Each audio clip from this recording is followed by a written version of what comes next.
মুর্শিদাবাদে অশান্তির ঘটনায় নির্যাতিত হিন্দুদের জন্য কন্ট্রোল রুম খোলা হলো মালদা জেলা বিজেপির সদর কার্যালয় শ্যামাপ্রসাদ ভবনে।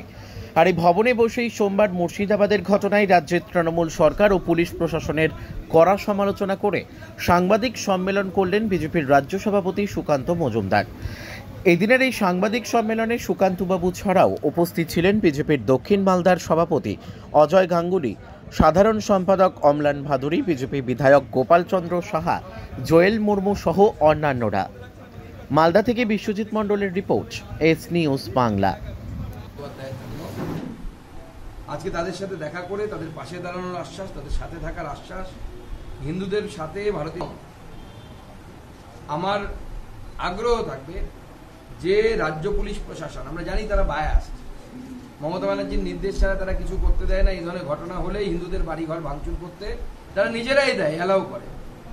এরপর আশা করি তারা সেখান থেকে বেরিয়ে এসে হিন্দুদেরকে বাঁচানোর চেষ্টা করবে। কালকে রাত্রিবেলাও ঘটনা ঘটেছে, এখনো পুরোপুরি শান্ত হয়নি।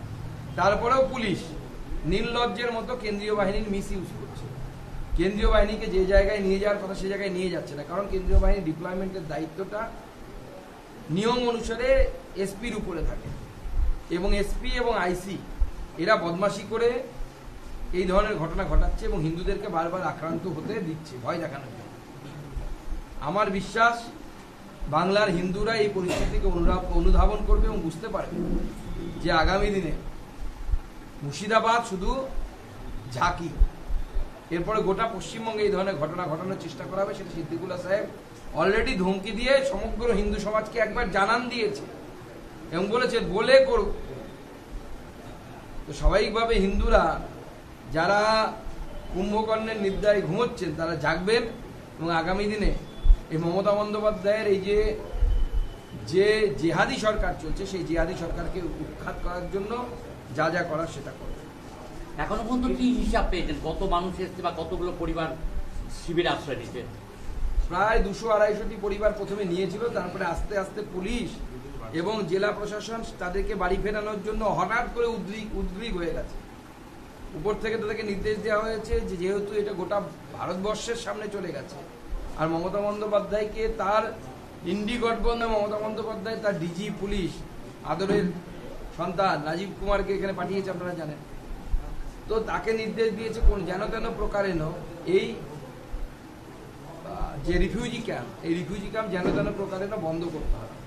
তাই ক্রমাগত চাপ দেওয়া হচ্ছে তাদেরকে ছেড়ে চলে যাওয়ার জন্য। এই মুহূর্তে 70-75 খানা পরিবার অবশিষ্ট আছে যারা পান্ডালপুর স্কুলে এখনো আশ্রয় নিয়ে আছে। রেড ক্রস সোসাইটিকে মুর্শিদাবাদ যাওয়ার জন্য বলেছে, রেড ক্রস সোসাইটি যুদ্ধর ক্ষেত্রে যায়, যুদ্ধ যেখানে হয় সেই এলাকায়, এই বাংলার মতন জায়গায় রাজ্যপাল এই নির্দেশ দিচ্ছে, আপনার রিয়াকশন? দেখুন, যুদ্ধক্ষেত্রের মতোই তো পরিস্থিতি, তার থেকে তো খুব খারাপ পরিস্থিতি নয়। যেখানে একজন মহিলাদেরকে বলা হচ্ছে যে তোমাদের ইজ্জত দাও তাহলে তোমার স্বামীর জীবন বাঁচবে, তো যুদ্ধের থেকে কি ভালো পরিস্থিতি আছে বলুন না? 4 দিনের জন্ম হওয়া বাচ্চাকে নিয়ে একজন মা, একটা বাচ্চা জন্ম দেওয়ার পর একজন মহিলা কি কষ্টের মধ্যে থাকে নিশ্চয়ই আপনারা সবাই জানেন।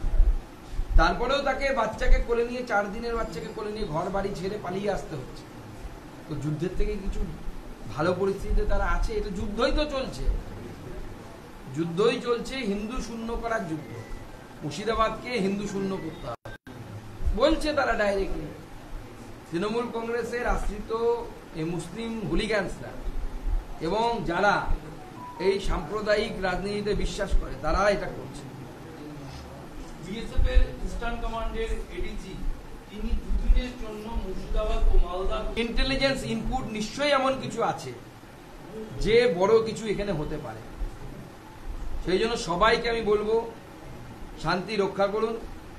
আর কিছু মানুষ আছে শান্তির কথা শোনে না, তারা লাঠির ওষুধই বোঝে, আর কোনো ওষুধ বোঝে না। তাদের জন্য লাঠিও তৈরি করে রাখুন, কারণ পুলিশ বা বিএসএফ যা আসবে আসতে তো তাদের কিছুটা সময় থাকে, সেই সময়টুকু তো নিজেদেরকে বাঁচাতে হবে।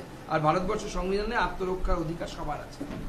এই যে আপনি গত পরশুদিন এরকমই কিছু কথা বলেছিলেন ধর্মতলার মোড়ে দাঁড়িয়ে, তার জন্য সেটি হুগলি সাইবার থানায় বা সাইবার সেলে সেটা পাঠানো হয়েছে সাইবার বিভাগে। বিজেপি রাজ্য সভাপতির বাস থেকে নামিয়ে মারবো এই নিদানে তিনি মনে করছেন সাম্প্রদায়িক সম্প্রীতি পুরো বিঘ্নিত। দেখুন, প্রথম কথা হচ্ছে এই অরিন্দম মুখোপাধ্যায় নাকি নাম বললেন, নাকি কল্যাণ ব্যানার্জি আর একজন যার নাম এফিডেভিট করা খুব তার মানে অংশগ্রহণ আছে আমি শুনতে পাচ্ছি। সুকান্ত মজুমদার এরকম মামলা টামলাতে ভয় পায় না, এরকম অনেক মামলা হয়েছে। অরিন্দম মুখার্জির মতো লোকেদের কাছে ধর্মের থেকে পয়সাটা বড় মাল কামাতে পারবে পঞ্চায়েতের উপপ্রধান হলে। আমাদের কাছে তা তো না। আমরা গুরু তেগ বাহাদুরের নীতি মানি, শির দিয়া সার নেই দিয়া, মাথা দিব প্রয়োজনে, ধর্ম দেব না। অরিন্দম বাবুরা ধর্ম দিয়ে দেবেন, কোনো অসুবিধা নেই। তো ওনাদের মুবারক, ওনাকে ঈদ মুবারক, ওনার যা যা মুবারক দরকার, পয়সা মুবারক, সব মুবারক নিয়ে নেবেন, কোনো অসুবিধা নেই। আমরা আমাদের ধর্মের জন্য লড়বো, হিন্দুদের জন্য লড়বো। এবং আবার বলছি, এখনো সময় আছে, বন্ধ করুন। বারবার বলছি বন্ধ করুন, নাহলে ওই 100টা দোষ অব্দি ক্ষমা আছে, 101 নম্বর দোষ হলে পরে কিন্তু সত্যিই হিন্দুরা আইন হাতে তুলে নিতে বাধ্য হয়। এবং এটা তৃণমূল কংগ্রেসের নেতাদের বা তৃণমূল কংগ্রেসের প্রশাসনের এটা একটা খামখেয়ালিপনা হয়ে গেছে, যে যেহেতু হিন্দুরা রাস্তায় নামে না ধর্মীয় ভাবে, হিন্দুদেরকে মারো, কাটো, তাদের স্ত্রী বোনেদেরকে তুলে নিয়ে যাও, ধর্ষণ করো, তাদের বাড়ির সামনে এসে বলা যায় যে তোমার বউকে শুতে দাও, নাহলে তোমার মুন্ডুটা কাটা যাবে। এই যে মানসিকতা, এই মানসিকতা থেকে হিন্দুদেরকে সত্যিই বেরিয়ে আসার সময় এসে গেছে।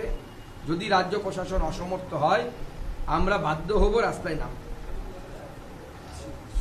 ধন্যবাদ। একটু ছবি হবে, লোকগুলো হলো, ছবি হবে, লোকগুলো কন্ট্রোল